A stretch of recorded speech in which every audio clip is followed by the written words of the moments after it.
Assalamualaikum warahmatullahi wabarakatuh. Selamat siang teman-teman semua.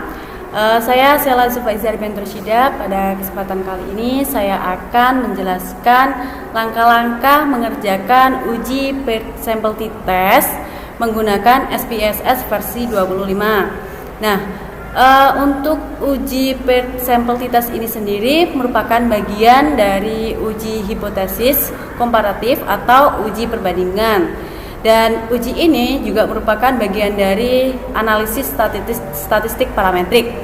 Kemudian untuk syaratnya sendiri adalah data penelitian itu harus berdistribusi secara normal. Kemudian tujuan diadakannya uji t-test ini adalah untuk mengetahui apakah terdapat perbedaan rata-rata dua sampel atau dua kelompok yang saling berpasangan atau berhubungan. Oke, langsung saja kita ke contoh soalnya. Di sini sudah disajikan contoh soal. Seorang guru ingin mengetahui apakah ada pengaruh penggunaan strategi pembelajaran Answer Galeri terhadap hasil belajar pada mata pelajaran bahasa Jawa siswa kelas 5 SDN 1 Taji tahun 2019. Guru melakukan 2 kali tes hasil belajar.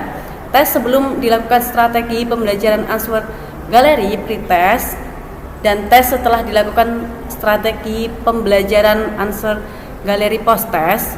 Dengan demikian, guru mendapatkan data pretest dan post-test yang disebut sebagai sampel berpasangan. Kemudian disajikan, ini ada 13 data pretest dan post-test. Nah, jadi di sini kita diminta untuk mengetahui apakah di dalam data tersebut ada pengaruh penggunaan strategi pembelajaran terhadap hasil belajar atau tidak. Namun sebelum itu kita harus tahu terlebih dahulu apakah di dalam data ini berdistribusi secara normal atau tidak. Karena untuk mengetahui ini seperti tadi yang sudah saya jelaskan bahwa untuk mengetahui ini datanya itu harus berdistribusi secara normal. Baik, untuk pertama kita harus menyiapkan data yang diuji di dalam file Excel. Nah, ini sudah saya siapkan di dalam file Excel-nya. Ini sesuai dengan data yang tadi diminta. Ini ada 13 data. Kemudian saya copy, saya pindahkan ke aplikasi SPSS versi 25 di sini. Kemudian saya paste. Nah, untuk selanjutnya kita klik variable view. Nah, untuk name di sini kita ganti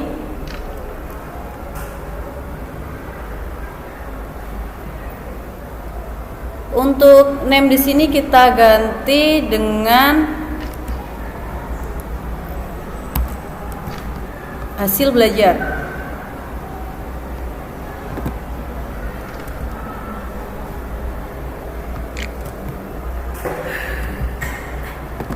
Jadi untuk kolom pertama baris kedua, name ini kita ganti dengan tulisan hasil belajar. Hasil belajar. Untuk untuk name-nya itu kita ganti dengan kata-kata hasil saja. Kemudian untuk baris yang kedua, ini kita ganti dengan kelas. Nah, kemudian desimal, ini kan bernilai 2. Kita harus gantinya dengan 0 karena kita nilainya itu bilangan bulat. Nah, untuk labelnya sendiri kita tulis untuk baris pertama itu kita tulis hasil belajar siswa.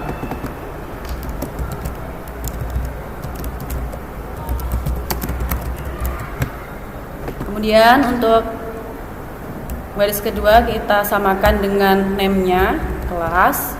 Nah, untuk kolom value ini, yang baris pertama ini kita tetap saja non. Tapi untuk yang baris kedua, kita buat value ini nomor 1 dengan label pretest. Kemudian kita add, kita tambah dengan value nomor 2 dengan labelnya post-test. Seperti ini, kita add, kemudian kita oke. Di sini sudah ada 1, 2, 3, 4 kolom yang harus kita ubah. Kalau sudah kita ubah, kita kembali ke data view. Nah, teman-teman, karena tadi kita sudah mengubah kode 1 untuk pretest dan kode 2 untuk posttest, kita harus mengubah data di sini juga. Kita ubah di bawahnya. Jadi untuk kolom pertama ini nanti kita buat untuk hasilnya, dan kolom yang kedua ini itu menunjukkan kode posttest dan atau pretestnya. Nah, karena untuk satu data pertama itu kan kodenya 1, jadi kita buat 1 semua sampai nomor 13, karena tadi ada 13 data. Kemudian selanjutnya kita beri kode 2. Oke. Jika sudah, selanjutnya kita ke menu analis. Jika sudah kita buat seperti ini, kita ke menu analis, kemudian ke deskriptif statistik, kemudian explore. Kita pindahkan dari hasil belajar, kita pindahkan ke dependent list. Kemudian yang kelas ini kita pindahkan ke factor list. Kemudian kita klik plot.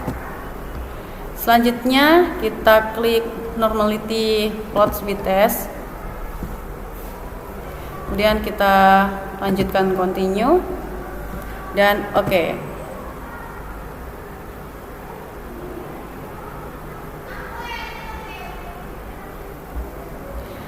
Dan di sini sudah ada hasilnya.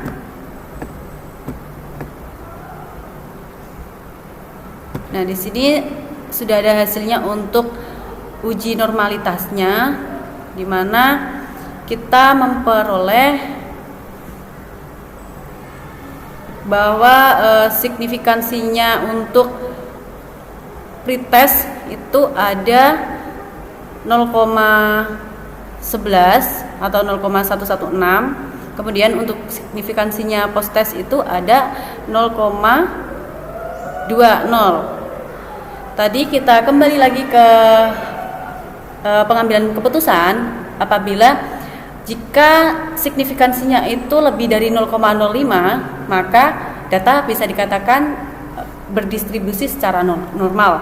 Nah, kita tahu bahwa signifikansi di pretest ini kan sudah 0,116, artinya dia lebih dari 0,05, berarti dia bisa dikatakan berdistribusi secara normal. Begitu juga dengan posttest, dia juga memiliki nilai signifikansi 0,20, di mana ini juga lebih dari 0,05, berarti untuk pretest dan posttest bisa dikatakan sebagai data yang berdistribusi secara normal. Jika data ini sudah berdistribusi secara normal, berarti kita bisa melanjutkan ke langkah yang selanjutnya. Kita sekarang ke langkah yang selanjutnya. Untuk selanjutnya kita membuka aplikasi SPSS versi 25 yang baru lagi. Kita buka data baru, bisa diklik file, new, kemudian data, kemudian kita klik dan nanti muncul tampilan seperti ini, masih kosong.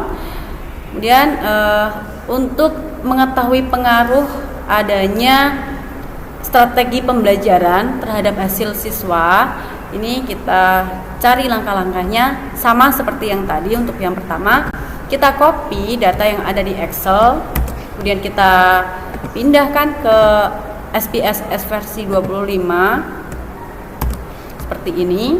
Kemudian kita ke variable view. Untuk kolom name yang baris pertama itu kita ganti dengan pretest. Kemudian untuk baris kedua kita ganti dengan posttest.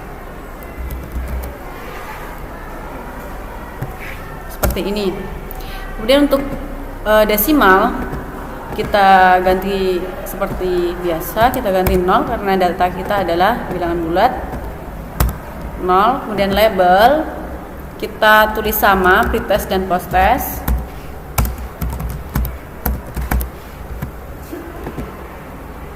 Kemudian pada kolom measure ini kita ganti dengan scale untuk dua-duanya seperti ini. Jika sudah, kita kembali lagi ke data view.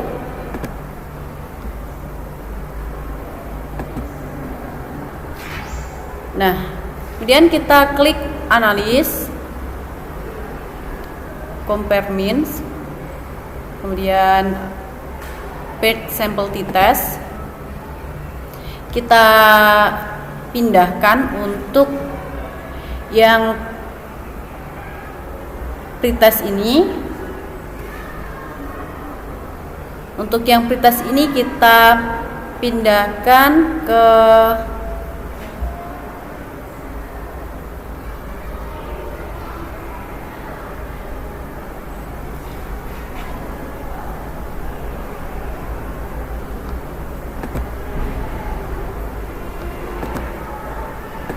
sama seperti ini. Untuk pretest kita pindahkan ke variabel yang pertama, dan yang posttest kita pindahkan ke variabel yang kedua. Kemudian akan muncul tampilan seperti ini. Kita klik option,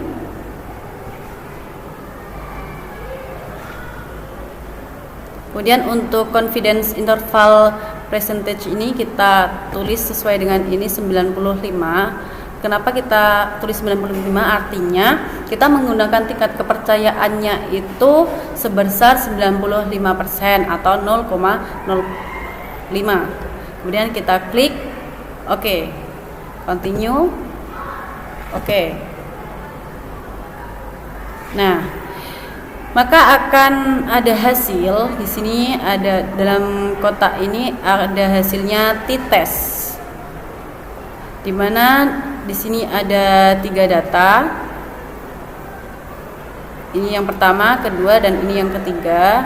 Nah, untuk data yang pertama ini kan ada pretest dan posttest. Kemudian untuk nilai rata-ratanya itu pretestnya 54,62 dan posttestnya itu 67,69. Kemudian N itu jumlah keseluruhan, jumlah nilai keseluruhan dari siswa itu kan tadi ada 13 data. Kemudian standar deviasinya untuk pretest itu ada 10,30 dan posttestnya 10,72. Selanjutnya untuk korelasinya pretest dan posttest itu sebesar 0,350 dengan signifikansi 0,242. Nah, di sini teman-teman, karena nilai signifikansinya kan 0,242 itu kan artinya lebih besar dari 0,05, maka dapat dikatakan bahwa data ini tidak ada hubungannya antara pretest dan juga posttest. Seperti itu. Jika nilai signifikansinya itu kurang dari 0,05, berarti artinya mereka ada hubungan antara pretest dan juga posttest. Tetapi karena ini lebih dari 0,05, berarti antara pretest dan posttest itu tidak ada hubungannya. Selanjutnya untuk data yang ketiga ini, karena pada rumusan hipotesis itu H0 tidak ada pengaruh atau hubungannya dengan penggunaan strategi pembelajaran Answer Gallery untuk meningkatkan hasil belajar mata pelajaran bahasa Jawa siswa kelas 5, maka HA, jika H0-nya tidak ada pengaruh, maka HA-nya itu ada pengaruh penggunaan strategi pembelajaran untuk meningkatkan hasil belajar mata pelajaran bahasa Jawa. Kita ingat kembali bahwa di dalam pedoman pengambilan keputusan itu, jika nilai signifikansinya total itu kurang dari 0,05, maka H0-nya ditolak dan HA diterima. Sebaliknya, jika nilai signifikansi total lebih dari 0,05, maka H0 yang diterima dan HA-nya yang ditolak. Sehingga berdasarkan tabel di sini, tabel paired sample test ini, diketahui nilai signifikan two-tail ini adalah 0,02 di sini.